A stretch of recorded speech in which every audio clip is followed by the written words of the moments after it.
Hello दोस्तों। मेरा नाम है स्टीव पिंटो और मैं आप सबका स्वागत करता हूँ हमारे इस साइबर सिक्योरिटी कोर्स पर। हेलो दोस्तों, कैसे हो आप सब? Welcome back to another video. आज हमारा डे 67 रहेगा और आज हम करने वाले हैं हमारे मंथ 3 का एक रिवीजन वीडियो। आज हम देखेंगे मंथ 3 के सारे टॉपिक्स का एक फुल रीकैप। लास्ट वीडियो में हमने देखा पासवर्ड क्रैकिंग लैब के बारे में और हैंड्स ऑन प्रैक्टिस। फिर हम लोग ने एक सैम्पल पासवर्ड को क्रैक भी किया। आज हम करेंगे हमारे मंथ 3 का रिवीजन। आज का वीडियो बहुत इंपॉर्टेंट है। आज हम सारे टॉपिक्स को स्क्रैच से रिवाइज करने वाले हैं। अगर आपने पुराने वीडियोस मिस भी कर लिए तो ये 30 मिनट का रीकैप आपको पूरा बेस क्लियर कर देगा। हमने एथिकल हैकिंग के ओवरव्यू से शुरू किया और लास्ट वीडियो में पासवर्ड क्रैकिंग की लैब ख़त्म की। इस महीने में हमने सिर्फ टूल्स नहीं चलाए बल्कि हैकिंग का रियल वर्ल्ड फेसेस और लीगल बाउंड्रीज को समझा। तो अपनी नोटबुक निकालिए क्योंकि आज हम थियोरी और प्रैक्टिकल का एक कंप्लीट डीप डाइव करने वाले हैं। सबसे पहले बात करते हैं एथिकल हैकिंग ओवरव्यू और लीगल स्कोप की। बहुत से लोग सोचते हैं कि हैकिंग का मतलब किसी का अकाउंट उड़ा देना, लेकिन इंडस्ट्री में इसे vulnerability assessment and penetration testing VAPT कहते हैं। आपको हमेशा परमिशन और डॉक्यूमेंटेशन के साथ काम करना होता है, वरना आप लीगल ट्रबल में फंस सकते हो। फेजेस ऑफ हैकिंग, ये 5 पिलर्स हैं: reconnaissance, scanning, gaining access, maintaining access और रिपोर्टिंग। हैकिंग कोई रैंडम प्रोसेस नहीं है, ये एक स्ट्रक्चर्ड वर्कफ्लो है। पहले हम इंफॉर्मेशन गैदर करते हैं, फुटप्रिंटिंग। फिर हम टारगेट्स को स्कैन करते हैं, Nmap। उसके बाद हम वल्नरेबिलिटी ढूंढ कर सिस्टम में घुसते हैं, वहाँ अपना एक्सेस बनाए रखते हैं और एंड में एक डिटेल्ड रिपोर्ट बनाते हैं जिसमें हम वल्नरेबिलिटीज फिक्स करने के सॉल्यूशंस देते हैं। फेज़ 1 होता है फुटप्रिंटिंग और रिकॉनिसेंस। इसका मतलब है अपने टारगेट के बारे में इतनी इन्फॉर्मेशन निकाल लेना कि आपको उसकी कमज़ोरियाँ पहले ही पता चल जाए। हमने पैसिव रिकॉन सीखा जिसमें हम टारगेट को टच भी नहीं करते। यहाँ हमने WHOIS लुकअप और गूगल डॉकिंग का यूज़ किया। गूगल डॉकिंग एक ऐसी टेक्निक है जहाँ हम एडवांस्ड सर्च ऑपरेटर्स जैसे फाइल टाइप :PDF या इन टाइटल :इंडेक्स ऑफ यूज़ करके हिडन कॉन्फ़िगरेशंस और सर्वर फाइल्स ढूंढ सकते थे। थिंक अबाउट इट, अगर किसी कंपनी ने अपनी इंटरनल डायरेक्टरी ऑनलाइन ओपन छोड़ दी तो आप उसे बिना किसी टूल के सिर्फ गूगल से निकाल सकते हो।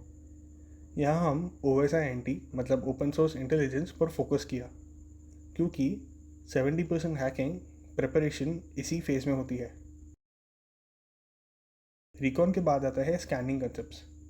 यहाँ हमने Nmap का यूज़ किया जो इंडस्ट्री का गोल्ड स्टैंडर्ड है। Nmap हमें बताता है कि टारगेट सिस्टम में कौन से पोर्ट्स ओपन, क्लोज्ड या फिल्टर्ड है। अगर पोर्ट 80 ओपन है तो मतलब वहाँ वेब सर्वर चल रहा है। अगर पोर्ट 22 ओपन है तो वहाँ SSH सिक्योर शेल चल रहा है। इसके बाद आता है एन्यूमरेशन।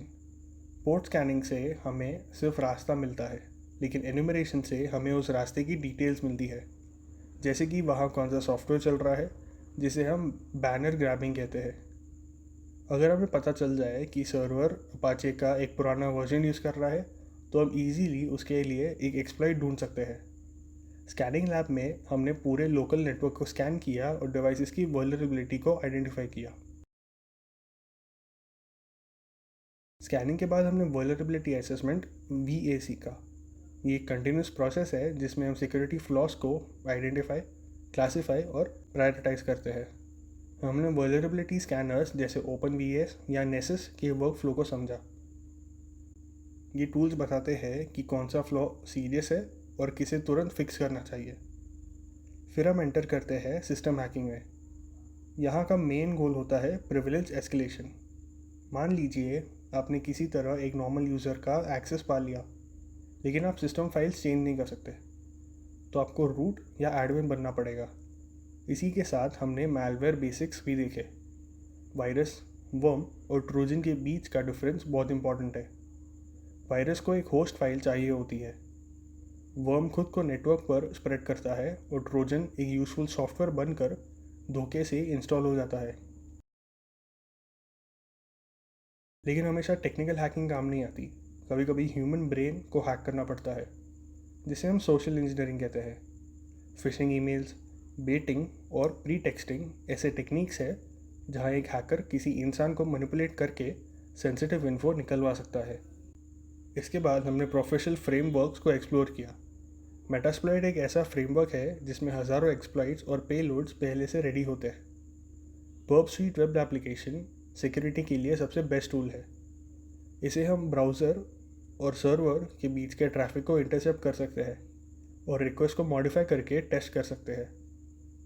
हमने हाइड्रा और नेटकैट जैसे टूल्स भी देखे जो ब्रूट फोर्स अटैक्स और नेटवर्किंग कनेक्टिविटी के लिए यूज़ होते हैं। मंथ 3 का क्लाइमैक्स था हमारा पासवर्ड क्रैकिंग लैब। हमने John the ripper tool use किया। मैंने आपको सिखाया कि लिनक्स में पासवर्ड्स /etc/shadow फाइल में इनक्रिप्टेड फॉर्म में स्टोर होते हैं। हम डायरेक्टली इन पासवर्ड को रीड नहीं कर सकते, इसलिए हमने डिक्शनरी अटैक यूज़ किया। हमने rocku.txt वर्ड लिस्ट ली और जॉन द रिपर को उस हैश पर चलाया। जॉन ने हर एक वर्ड का हैश बनाया और हमारे टारगेट हैश से मैच किया। जब मैच मिल गया तो पासवर्ड रिवील हो गया। इस प्रैक्टिकल पे हमने अनशैडो कमांड का यूज़ करके यूज़र इन्फो और हैशेस को कंबाइन किया ताकि टूल उसे प्रॉपरली प्रोसेस कर सके। ये कंप्लीट डेमोन्स्ट्रेशन था कि कैसे वीक पासवर्ड्स किसी भी सिक्योर सिस्टम की सबसे बड़ी कमज़ोरी बन सकते हैं। तो दोस्तों, ये था हमारा मंथ 3 का फुल रिवीजन। हमने बेस बनाया, इंफॉर्मेशन गैदर की, वल्नरेबिलिटी ढूंढी और एक्सप्लॉयटेशन तक का सफ़र तय किया। अगर आपको कोई भी डाउट है तो कमेंट सेक्शन में पूछिए। मिलते हैं नेक्स्ट वीडियो में। Stay ethical and secure.